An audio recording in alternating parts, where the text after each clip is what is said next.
What's up, man? It's your boy, man, and I'm back with another exclusive video, man. I'm glad you tuned in to this exclusive content. I'm excited about this video today because I really feel like you are going to get some insight in how to deal with this one particular tactic that narcissistic women will use against you.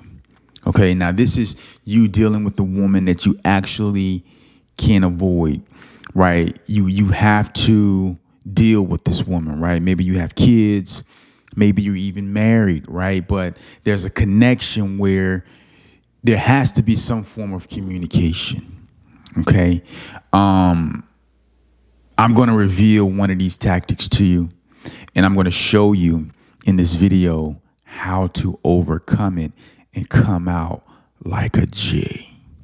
That's right. Come out like a G. So let's get right into it. So what you have to understand about narcissistic women, they love to play the role of the victim. They play the victim, right? They make it so everyone feels sorry for them. They try to make you feel sorry for them. They try to shift all the blame to you. They want to make you feel like it's your fault that things have fallen apart. And that's just simply not true. So here is a sneaky, effective tactic that they use against you, very passive aggressive. And by the time you realize what's going on, a lot of damage has been done. So I'm going to tell you what this tactic is, and then I'm going to give you the formula to actually overcome it and come out like a champ. Okay, so emotional manipulation is when your woman, your baby moms, they paint a false narrative about you.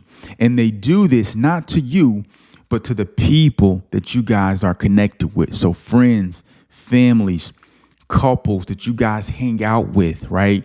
Your best friend and his wife, and y'all go out and hang out, and she's friends with the wife, and your sister or her family, she's telling them all kind of things about you, but you have no idea that she's talking about your personal private business to all of these different people. Okay, she's telling them that you're this and you're that, and she's pulling them in, and she's making them feel sorry for her, right? So she's bonding with them emotionally. She's crying and she's saying this and she's saying that, and they're like, "Oh, I can't believe he did that," or "I can't believe he said that." And then she's saying stuff like this to set it up, to secure a level of safety. She's saying like, I really don't want you to say anything. Please don't tell anyone about this. She doesn't care if you tell anyone about this. But she's saying this to give the poison, to give the venom time to take its full effect. She wants the information to come out, but she wants to keep it on wraps for a period of time for the venom to actually take effect and for it to kill and destroy your character. See, what she's doing is she's building alliances against you behind closed doors. She's building alliances against you behind closed doors. The reason this is so powerful from her perspective is because you have no idea that this is going on, right? You have no idea. And she's talking to 1, 2, 3, 4, 5 people, and the information is just spreading. And from time to time, you guys are going out to dinner. They're coming over for a cookout, right? You're going out with the boys. You don't realize that this dude knows things about you that you never even talked to him about, because she told his girl and the girl told him. Now he's looking at you sideways. Now he thinks he has something over you. Now he feels like he's more of a man than you are because you're doing things that he would never do, right? She's spreading a false narrative. It's a very cruel but effective, manipulative tactic that, if executed correctly, it works every time. It works. I don't know if you guys watched 8 Mile with Eminem. He was battling Papa Doc. And the way let me back up before I get to the movie. Before I get to the movie, I forgot to mention this one piece about what they do when they actually employ these tactics. They're very skillful at this. So when they're having these conversations with your friends and your family behind your back, they will snitch on themselves. They will tell on themselves to appear more genuine, right? They will give both sides of the story, but they'll put it in a way to where they're still the victim, and to where the person who's hearing the information will see the justification in their actions, the things that they're confessing to. They'll be like, okay, I see why you did that. Like, I understand, poor girl. Wow. I understand why you did that. I understand why I get it. Like, they're sympathizing with the quote unquote victim, right? So she's telling them that, I'm not perfect. And, I did X, Y, and Z. And the reason I did that was because of it. And then the person that they're telling your information to, they start jumping in and they start actually justifying her actions. Girl, I would have did it too. I would have did the same thing. That's how they start talking, right? Now that information is going to that female and it's going to her man. So now he thinks you're some type of psychopath, right? Because he has all of your business. This is how friendships get ruined. One narcissistic woman can destroy a lot of people, a lot of family, break up great relationships because it's all built off of lies. Right? So she's telling them her transgression. She's confessing that she did this. She's confessing that she talked to this other guy. She's confessing she threw a pan at you. She's confessing that she didn't talk to you. She's confessing that she didn't have sex with you. She's confessing the things that she feels like you will bring up later if you ever found out, to defend yourself. So she's giving that information up front, getting them to buy into it, so it comes across as more authentic and it comes across as real, right? Now, the crazy thing about this, you won't find out about this to 5, 6 months down the line, 12 months down the line. And by the time you find out, the damage has been done. You've been going out, you've been hanging out, and people have had this perception about you and you didn't even know it. This is why you can't trust everyone, bro. This is why you have to really have discernment and pay attention to what God is revealing to you about particular people. And if you're a little unsure, you got to seek him out and you got to ask. Back to 8 Mile and Eminem. The way Eminem destroyed Papa Doc in this rap battle was he went first. So he knew all the things that Papa Doc was going to say about him. He knew Papa Doc was going to say he was trailer trash. He was white trash.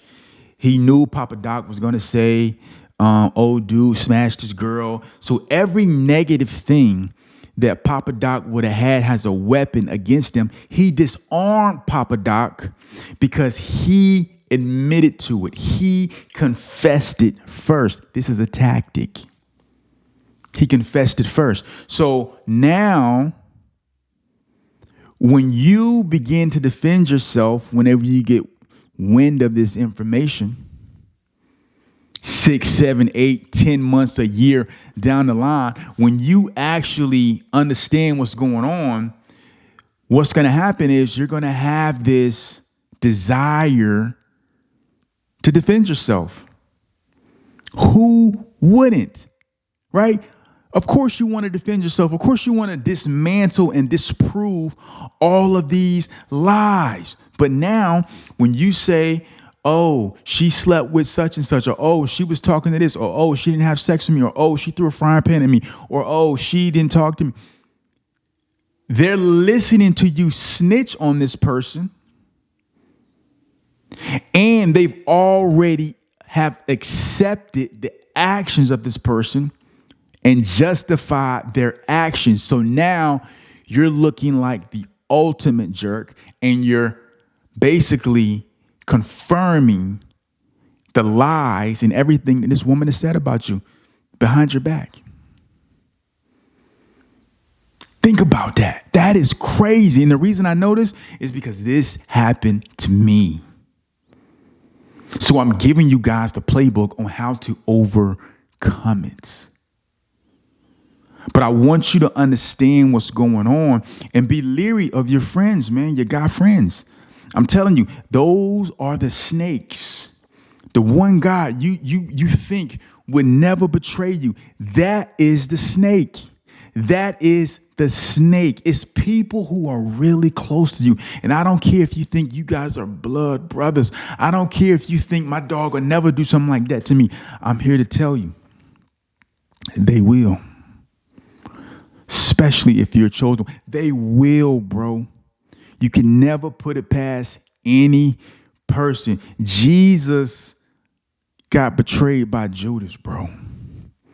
And Judas knew beyond a shadow of a doubt that he was the Son of God. Judas actually worked in the authority and the power that Jesus gave him on earth. He knew that power that he had to cast out devils and to heal the sick. The miraculous things that Judas did when he went out on these missions, he knew it came from Jesus. And he still betrayed him. Your friends will betray you, man. Your friends will betray you. Don't ever think they won't or they can't. That's your first mistake. Okay? So now that you're trying to defend yourself, everybody thinks you're crazy. You're looking even more crazy because now you're saying all the things that she's already said she did. So it's not a shock value to them. They already know you're going to say it. They already know you're going to bring up these things because she's already brought them up. So she's already fortified herself against you, and she's taken the power away from you accusing her because she came across as the mature person, and she confessed to these things 6 months ago. So the key is, don't ever, once you find out that she's been talking behind your back, do not, I repeat, do not ever try to defend yourself against what she's saying. Don't do it. Jesus, when he was being accused of all these different things, he was on trial, he never tried to defend himself. Why? Because the truth was eventually going to come out, and it did. It came out 3 days later when he came out the grave. It came out when a shockwave went through the whole city, and the lies that everybody else was talking about Jesus, they were disgraced and put to shame. So do not ever try to defend yourself against this narcissistic person that you're dealing with. Okay? Don't ever try to do it. Here's what you say. This is exactly how I want you to approach this situation. When you get wind of it, when it's brought to your attention, when you realize what's going on and you're in the know, realize that she's already did this 6-7 months ago. So you already know. I'm giving you the playbook. This is all you say. To the person that she's been spilling her guts to, this is all you say. There's two sides to every story. Two sides to every story. 4 words. Those 4 words are powerful. There's 2 sides to every story.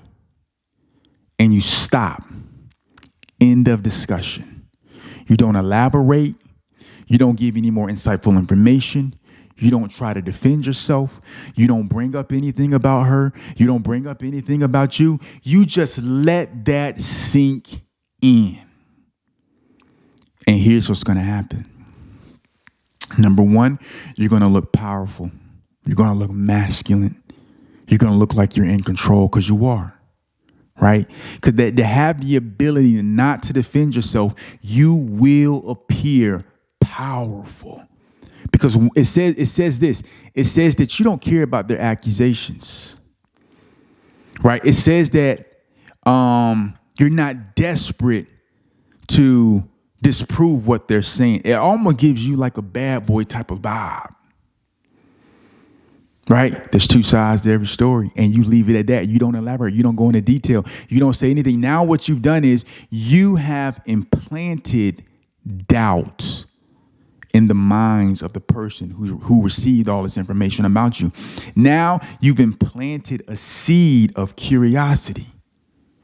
Now, why is this important? Why is this going to be so impactful? Here's why. Everyone knows there's two sides to every story. It resonates with everyone. Everyone knows there's two sides to every story. And when you say that, you're going to bring that to the forefront. Less is more. You're going to bring it to the forefront. So when you say to this person, there's two sides, he's like, oh, for real? I didn't even know that was going on. And there's two sides to every story. And you stop talking. Now this person, when they walk away, that thought is going to be in their mind. Well, you know what? I didn't hear his side of the story. And he didn't mention the things that she said. So there could be things that she didn't say. I don't really know if what she's saying is telling her. Now you're going to create doubt. You're going to create immense doubt, right? And it's going to be powerful because you're showing that you have self-control, that all this horrible thing this person said about you, you didn't scoop to the level of bringing her down or talking bad about her, and you didn't even try to defend yourself. That is going to hold far more weight than anything she ever said. You're going to basically cause those walls to collapse. Now, this is how you put the finishing touches on it. I need you guys to hit the like button for your boy. Here's how you put the finishing touches on it. You continue to grow as a person. You continue to build yourself up. You continue to improve and get better. Continue to reach your goals, make more money, get that promotion, start that business, blow up that business, whatever it is. You continue to grind and develop as a man inside and out and grow. And what's going to happen is, because your life is built on the truth, your hard work, your dedication, your focus is going to be evident to everyone. And because her life is built off of lies and falsehood, her walls that she's created, they're going to collapse. They're going to fall down, right? Because here's the thing. A leopard cannot change its spots.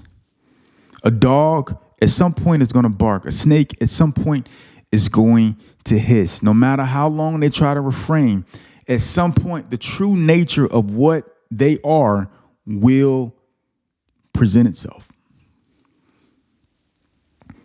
Just give it time. It's like Novocaine. Just give it time and it will take full effect. And people will begin to see, he wasn't the crazy one. He wasn't the out of control one. She was. But you have to have patience. The Bible says a man who can control his spirit is greater than a man who can take over a whole city. You have to be able to control your spirit. You have to have the self-control of Jesus, not to defend yourself in the midst of chaos. To be able to endure, the lies of this person and allow the truth to play out over time. And you will put her to shame. You will put her to shame. She will be disgraced before you. She will be disgraced because she's the one who went out and told all of your business. And what did you do when you found out? You didn't flip out. You didn't go crazy. And you didn't try to defend yourself. All you said was, there's two sides to every story. And you kept it $100. And you continued to move and progress as a man. And now, because you didn't give your side of the story, you kept the power. Because you didn't give your side of the story, now the person who heard that, they know that they don't have all of the information. They don't have it all. So if you would have gave your side of the story upheld with hers, they'd have been able to take what you said and what she said, and they could have formulated their own opinion. And more likely it was going to be in the viewpoint of the person who gave the information out first. But because you withheld that information, because you did not try to defend yourself, they know deep down they don't have all the information. They know deep down that it is a true statement that there's two sides to every story. So now they have no way of disproving what you're saying. It's impossible because you kept it a secret. You kept it to yourself. They don't have the information. They can't verify it. Right? And the fact that you didn't try to defend yourself and the fact that you didn't accuse her makes you look more mature, more powerful, and more like a man. I hope you got value out of this video, man. I'm going to holler at you in the next one. Peace.